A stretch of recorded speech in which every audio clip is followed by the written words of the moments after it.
everybody. Happy Halloween. Well, I'm here to tell you about my books.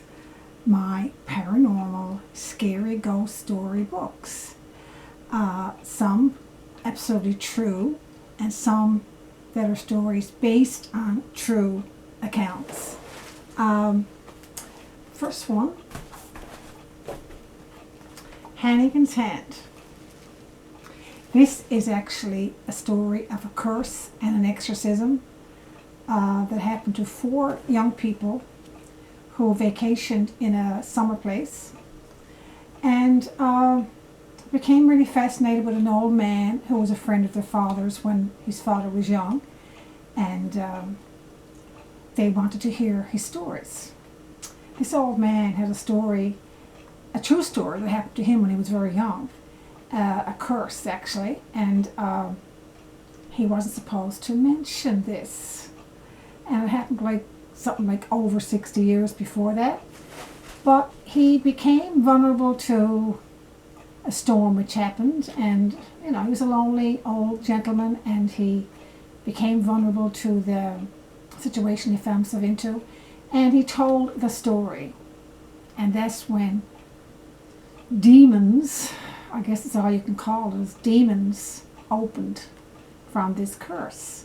And it became so terrible that the house was just possessed. And these 4 people had everything happen to them. Everything could possibly happen in a demon-possessed home. They had happened to them. So they had to, they got out of there. They all had to just get out of there. And then they proceeded to sell the house, and I'm not going to tell you what happened after the house was sold, but let's just say in this case they should have let sleeping ghosts lie. This is doing really well, really popular, and I'm sure you will get a great scary read out of it. Just don't be in the house by yourself when you read it, that's all.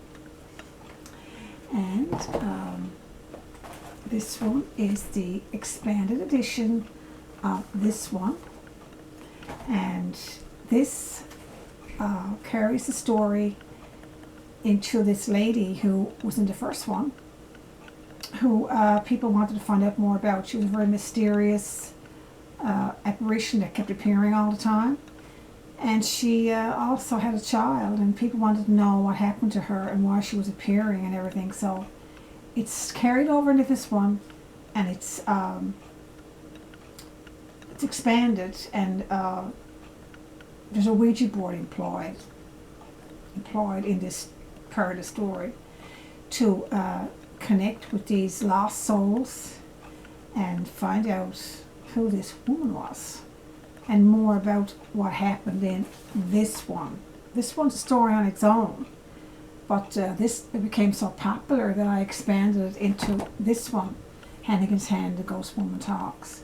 And here's the back cover for this one. All about it with my witch hat on, another witch hat. And these 2 are doing extremely well. So like I said, if you are reading them, make sure you're not alone in the house. And of course, this one is just flying off the shelves. It's true stories of Newfoundland and Labrador. True ghost stories of Newfoundland and Labrador from all across the island.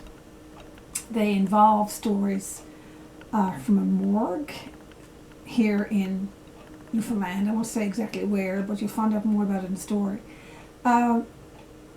Oh my goodness, it's all kinds of really chilling stories to a girl on the Petty Harbour Road who kept getting in a driver's way, and we find out what happened there. Possessed taxis.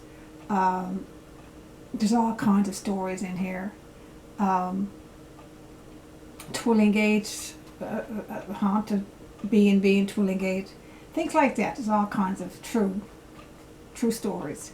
A girl over in England who an unfortunate young girl who was killed, and her mother had a phone call from her a half hour after she died, which would, I guess, would be classed as a crisis apparition story. But anyway, this is doing fantastic. Ever since it was published, it's doing fantastic, and it's available everywhere. So if you want to know some of the places you can buy it, you can click into the description just below, and we'll tell you more information about where you can buy this one and these two as well. So this is my ghostly trio of offerings for Halloween, my trilogy of ghostly, horrific, scary tales. My name is Geraldine Ryan-Lush, and I've written all these. Thank you for listening, thank you for looking, and have a great Halloween. And I hope you like my lair I set up. It's quite atmospheric. Thank you so much. Bye.